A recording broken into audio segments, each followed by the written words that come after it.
అప్పులది ఉన్నట్టుంది, సుక్క నీరు పెట్టుకున్నట్టు ఉన్నదా? ఉంటే పెట్టు. ఒక్క సుక్క నీరు రాలేదట కాళేశ్వరంలో, తాగనీకి కూడా రాలేదు.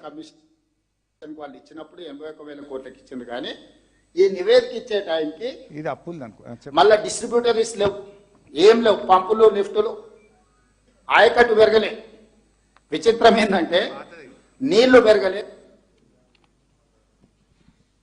అది పాతదే పెట్టినావు. ఒక్క చుక్క నీరు రాలే, ఈ షీట్ పెట్టుకో. ఒక్క తాగడానికి కూడా నీళ్ళు రాలే, ప్రాజెక్ట్ కొట్టుకపోయింది, రూపాయి ఉపయోగం కాలేదు అని మాట్లాడండి. దిస్ ఈజ్ ద ఎవిడెన్స్, ఇది నాది కాదు. కాంగ్రెస్ గవర్నమెంట్ వచ్చిన తర్వాత ఇరిగేషన్ డిపార్ట్మెంట్ రేవంత్ రెడ్డికి ఇచ్చిన ప్రజెంటేషన్ ఇది. ఇరిగేషన్ డిపార్ట్మెంట్ రేవంత్ రెడ్డికి ఇచ్చిన presentation. Let us see that. 98,570 ఎకరాలు ఒక ఆయకట్టు వచ్చింది. 456 చెరువులు నింపితే 39,146 ఎకరాల ఆయకట్టు వచ్చింది. 2,143 మైనర్ ఇరిగేషన్ ట్యాంక్స్ నింపడం ద్వారా 1,67,050 ఎకరాలకు నీళ్ళు వచ్చింది. Existing SRSP stage 1 LMD stage 2 Nizam Sagar లాంటి దానికి 17 లక్షల ఎకరాలకు స్థిరీకరణ జరిగింది. కింద లాస్ట్ది 2021 నుంచి 23-24 వరకు సిద్దిపేట జిల్లా కూడవెల్లి వాగు, హల్దీ వాగు, మా దుబ్బాక ప్రభాకర్ రెడ్డి గారు ఉన్నారు, ఆయనే గేట్లు ఎత్తుతాడు ప్రతి సంవత్సరం పోయి. హల్దీ వాగు ద్వారా నీళ్లు ఇడిస్తే 20,576 ఎకరాలకు నీళ్ళు వచ్చింది. అన్ని చూస్తే స్థిరీకరణ, కొత్త ఆయకట్టు కలిపి 20 లక్షల ఎకరాలకు గత సంవత్సరం కూడా కాళేశ్వరం ద్వారా ఆయకట్టు, డైరెక్ట్ ఆయకట్టు అండ్ స్థిరీకరణ ద్వారా నీళ్ళు వచ్చినాయి. నేనేం మాట్లాడతావు? ఒక్క ఎకరానికి రాలే. అరే మా ఇగో ప్రభాకర్ రెడ్డి ఎమ్మెల్యే గారు ఈయనే ఉన్నారు, నేను ఇక్కడనే ఉన్నాను, మేమిద్దరం ఎమ్మెల్యేలు. పొద్దుగాలేస్తే కాళేశ్వరం రోజు కాలువలేంబడే తిరుగుతాం మేము. మొన్న యాసంగి పంటలో ఒక గుంట ఎండకుండా మా దుబ్బాక, సిద్దిపేట, గజ్వేలు, నర్సాపూరు, మెదకు, అటు హుస్నాబాదు, అటు మానకొండూరు, పైన సిరిసిల్ల, ఇవన్నీ వారినాయి కదా కాళేశ్వరం కింద. ఒక్క ఎకరం బారలేదని మాట్లాడడానికి కొద్దిగానే ఉండాలి కదా రేవంత్ రెడ్డి, నీకు కొద్దిగానే ఉండాలి కదా. పురాగా ఎట్లా గింత పచ్చి అబద్ధాలు మాట్లాడతావు?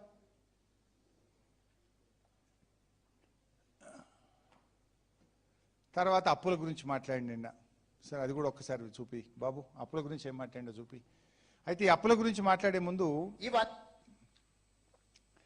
ఎంత పచ్చి అబద్ధాలంటే ఈ మధ్యనే మీరే సాక్ష్యం. మన జూపల్లి మాట్లాడుతూ 1,70,000 కోట్లు అప్పు చేసిన అన్నాడు. తెల్లారి బట్టి మాట్లాడుతూ 1,70,000 అప్పు చేసిన అన్నాడు. నిన్న ప్రగతి భవన్లో రేవంత్ రెడ్డి ఒక 10,000 పెంచుకున్నాడు, 1,80,000 అన్నాడు. ఇదే రేవంత్ రెడ్డి 3 నెలల కింద అసెంబ్లీలో మాట్లాడుతూ 3,47,000 చేసిన అన్నాడు. నువ్వు 4 నెలల కింద చెప్పింది కరెక్టా? అయ్యాలో చెప్పింది కరెక్టా? నువ్వు అసెంబ్లీలో చెప్పింది కరెక్టా? నిన్న ప్రగతి భవన్లో చెప్పింది కరెక్టా? 4 నెలల కింద అసెంబ్లీలో మాట్లాడి 3,47,000 కోట్లు అప్పు చేసిన అన్నాడు. బట్టేమో 1,70,000 అంటాడు. నిన్న రేవంత్ నాలుక మర్రేసిండు 1,80,000 అంటాడు. ఒక్కసారి చూద్దాం. ఇవన్నీ కలిపితే 3,47,294 కోట్లు మేము అప్పు చేసినాం అధ్యక్ష. ఎప్పటి నుంచి? 1/12/2023 నుంచి అధ్యక్ష. బాగా సభ్యులందరూ వినాలి.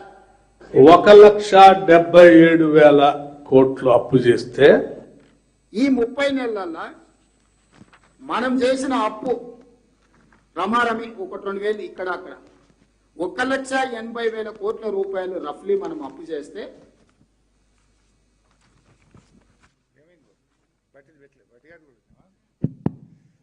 మీరే చూసింది సాక్ష్యం. అంటే అందుకే అన్నా నేను, అబద్ధానికి అంగిలాగా దొరుకుతుంది రేవంత్ రెడ్డి. అసెంబ్లీలో ఒక మాట, బట్టిది ఫైనాన్స్ మినిస్టర్ది ఒక మాట, నిన్న ప్రగతి భవన్లో రేవంత్ రెడ్డిది ఇంకొక మాట. ఏది నమ్మాలి? గిన్ని అబద్ధాలు. ఒక రాజ్యాంగబద్ధమైన పదవిలో ఉండే ఒక ముఖ్యమంత్రి గిట్లా పూటకో తీరు నాలుక మర్రేయచ్చనా ఇట్లా? దీన్ని ఏమంటారు? మీరే ఆలోచించండి. మీ విజ్ఞతకు, రేవంత్ రెడ్డి విజ్ఞతకే వదిలేస్తా ఉన్నా.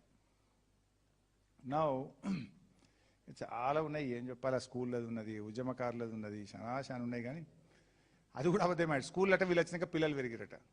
కేంద్ర ప్రభుత్వమే స్పష్టమైన రిపోర్ట్ ఇచ్చింది, పిల్లలు తగ్గిండ్రు అని. ఈయన పెరిగిండు అన్నాడు. సరే, అది మళ్ళీ వచ్చినాడు, ఇంకా డీటెయిల్గా ఒకరోజు మాట్లాడతా ఎట్లా పెరిగినావు అన్నా. నిన్న ఇంకో మాట అంటాడు, ఏ ఉద్యమకారులు ఎప్పుడైనా ఉన్నారా మీ కేసీఆర్ గారు పక్కన అంటాడు. అసలు రేవంత్ రెడ్డి ఉద్యమకారుల మీద తుపాకీ గురిపెట్టి ఎవడరా జై తెలంగాణ అంటాడని నువ్వు ఆ ఉద్యమకారుల గురించి మాట్లాడేది? అసలు ఉద్యమకారులు తెలంగాణ ఉద్యమం గురించి మాట్లాడే నైతికత నీకున్నదా? రాజీనామా చేయవా రేవంత్ రెడ్డి అంటే మేమందరం ఒరిజినల్ ఇచ్చినాం, నువ్వేమో జిరాక్స్ ఇచ్చి తోక ముడిచిపోయినావు. నువ్వు జిరాక్స్ కాగితం, నువ్వు మేము ఒరిజినల్ ఇచ్చి రాజీనామాలు ఆమోదించుకున్న వాళ్ళు, మేము జిరాక్స్ ఇచ్చి తోక ముడిచినోడి నువ్వు. ఇవాళ రేవంత్ రెడ్డి గారు ఉద్యమకారుల గురించి మాట్లాడుడంటే హంతకుడే సంతాప సభ పెట్టినట్టున్నది నా దృష్టిలో. ఒక కోదండరామ్ గారిని అక్కడ పెట్టుకున్నాడు. ఇక ఇప్పుడు ఆ కోదండరామ్ గారు నిరుద్యోగుల గురించి మాట్లాడాడు, విద్యార్థుల గురించి మాట్లాడాడు, ఫీజు రియంబర్స్మెంట్ కనబడది, ఆర్టీసీ కనబడది, ఉద్యోగులు అసలే కనబడరు, ఆయనకు యూనివర్సిటీలు కనబడాయి. నేను అడుగుతున్నా, దేశపతి శ్రీనివాస్ ఉద్యమకారుడు కాదా?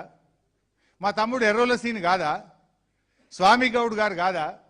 మా దేవి ప్రసాద్ అన్న కాదా? మా శ్రీనివాస్ గౌడ్ గారు కాదా ఉద్యమ నాయకుడు? బాల్కాసుమన్ ఎవరు? రాకేష్ ఎవరు? గంటా చక్రపాణి ఎవరు? ప్రొఫెసర్ సీతారామరావు ఎవరు? ప్రొఫెసర్ పాపిరెడ్డి ఎవరు? ప్రొఫెసర్ లింబాద్రి ఎవరు? గోరేట్ వెంకన్న ఎవరు? ఇట్లా ఎంతమంది పేర్లు చెప్పాలి నేను? కేసీఆర్ ఒక ఉద్యమకారులను ఎంపీలు చేసిండు, ఒక ఉద్యమకారులను ఎమ్మెల్యేలు చేసిండు, ఉద్యమకారులను మంత్రులు చేసిండు కదా. నీకు అంత నిజాయితీ ఉంటే ఆ కోదండరాంను విద్యాశాఖ మంత్రి చేయి, నీ కమిషన్ల బాధ అన్న పోతుంది. నీకు అంత నిజాయితీ ఉంటే కోదండరాం గారిని విద్యాశాఖ మంత్రి చేయి. నువ్వేం చేసినావు అంటే నీ ద్రోహాన్ని కప్పుపుచ్చుకోవడానికి నువ్వు ఈ చిల్లరగా ఏదో ఉద్యమకారులను అడ్డం పెట్టుకొని మాట్లాడే ప్రయత్నం చేస్తా ఉన్నావు. ఏదన్నా అసలు గన్ పార్క్ దగ్గరికి పోయి నువ్వు శ్రద్ధాంజలి ఘటించినావా? 4 పూలు పెట్టినావా రేవంత్ రెడ్డి? నువ్వు ఏదన్నా ఉద్యమంలో జై తెలంగాణ అన్నావా నీ ముఖానికి?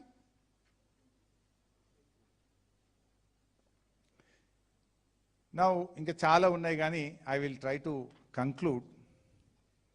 ఇంకా ఎన్డీఎస్ఏ రిపోర్ట్స్, దేశంలో బ్యారేజీలు, అసలు ఇంత పెద్ద బ్యారేజీలే ఉన్నాయి అన్నాడు. దేశంలో ఎన్ని బ్యారేజీలు ఉన్నాయి, మనకంటే ఎంతెంత కెపాసిటీస్ ఉన్నాయి కూడా నా దగ్గర వివరాలు ఉన్నాయి. ఎన్డీఎస్ఏ కూడా రిపేర్ చేయమని ఎట్లా చెప్పిందో నా దగ్గర ఉన్నది. అసలు బీఆర్ఎస్ హయాంలో జరిగిన ఖర్చు మొత్తం కేవలం 87,000 కోట్లు. ఇయర్ వైజ్ లెక్క కూడా ఉంది. 1,00,000 కోట్ల అవినీతి అంటారు, ఖర్చే 87,000 కోట్లు అయింది. ఆధారాలు నా దగ్గర ఉన్నాయి.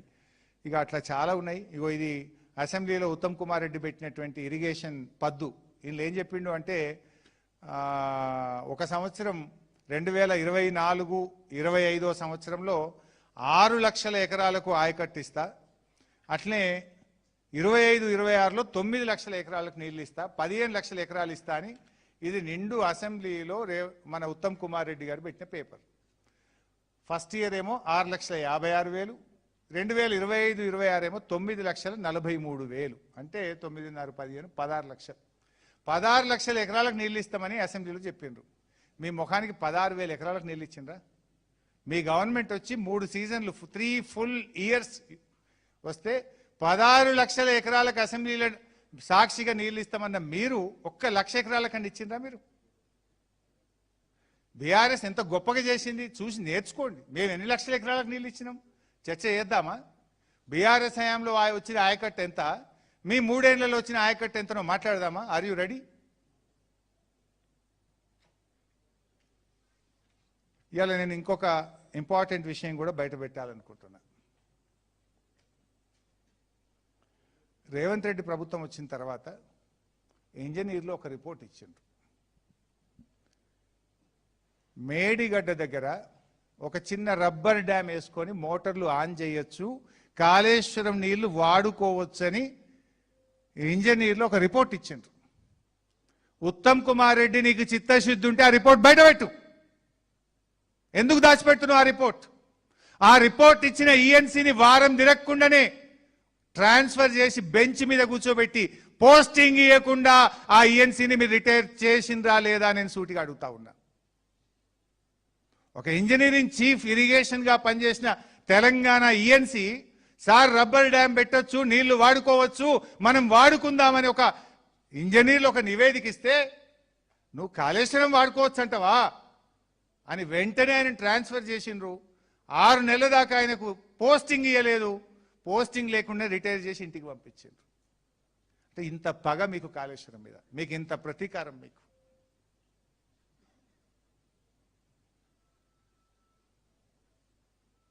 సో ఈరోజు one thing is clear. Revanth Reddy గారు నేను ఒక మాట అన్నాడు, ఏదో ఎలకలు పొక్కలు కొట్టినాయి అన్నాడు. నిన్న ఇల్లు కట్టుకుంటే ఎలకలు పొక్కలు కొట్టినట్టు ఏదో బ్యారేజ్లో పొక్కలు కొట్టి నీళ్లు బయటికి వెళ్ళాను. ఇప్పుడు ఎలుకలు ఉంటే ఇల్లు గులగొట్టుకుంటాడు ఎవడన్నా ఇల్లు అలా పెట్టుకుంటాడా? ఎలుకలు ఉంటే ఎలుకల్ని ఎట్లా పంపించాలో చూస్తాం, ఇల్లు మంచిగా చేసుకుంటాం. ఇవాళ ఇంత పెద్ద కాళేశ్వరం ప్రాజెక్ట్, కాళేశ్వరంలో మేడిగడ్డ అనేది ఇట్స్ ఓన్లీ 1%. 100 కాంపోనెంట్లలో Medigadda is 1 component. In that 1 component out of 85 piers only 1 pillar got sunk. అంటే 1%, 99% కాళేశ్వరం ప్రాజెక్ట్ ఇంటాక్ట్ ఉంది. అది నీకు బాగా తెలుసు, ఎవరికి తెలుసో తెలియదో కానీ రేవంత్ రెడ్డికి బాగా తెలుసు 99% కాళేశ్వరం ఇంటాక్ట్ ఉందని నీకు తెలుసు గనుకనే మల్లన్న సాగర్ నుంచి 8,000 కోట్లు పెట్టి మూసికి నీళ్ళు తెస్తున్నావు. కాళేశ్వరం కూలిపోతే మరి 8,000 కోట్లు నువ్వెందుకు ఖరాబ్ చేస్తున్నావు? నీళ్ళే లేకపోతే, గోదావరిలో నీళ్ళే లేకపోతే, 1,00,000 కోట్లు కొట్టుకునే పోతే, మల్లన్న సాగర్ లేకనే పోతే మరి నువ్వు 8,000 కోట్లు ఎందుకు ఖర్చు పెట్టినావు ఇవాళ? అంటే అందుకే కాళేశ్వరం ఇంటాక్ట్ ఉందనే విషయం ప్రజలకు ఎంతవరకు తెలుసో తెలియదో కానీ రేవంత్ రెడ్డికి మాత్రం పక్కా తెలుసు, బాగా తెలుసు కనుకనే ఇవాళ 8,000 కోట్లు పెట్టి మూసికి నీళ్ళు తెచ్చే ప్రయత్నం చేస్తున్నాడు. అందుకే నేను రేవంత్ రెడ్డిని కూడా అంటా ఉన్నా, బేషిజాలు వద్దు, ఇప్పటికైనా పంపింగ్ స్టార్ట్ చేయి. ఇప్పటికైనా నీకు ఇంజనీర్లు బ్రీఫింగ్ చక్కగా చేయనట్టున్నారు, సరిగా చేసుకో. వాన వల్లేదు, నీళ్ళు ఎక్కడి, నల్లొత్తే కదా బిందె నింపుడని కాదు, వాన పడకున్నా అది 88,000 క్యూసెక్కులు పోతున్నాయి. ప్రాపర్ బ్రీఫింగ్ ఇంజనీర్ల దగ్గర తీసుకో, బేషిజాలు పక్కన పెట్టి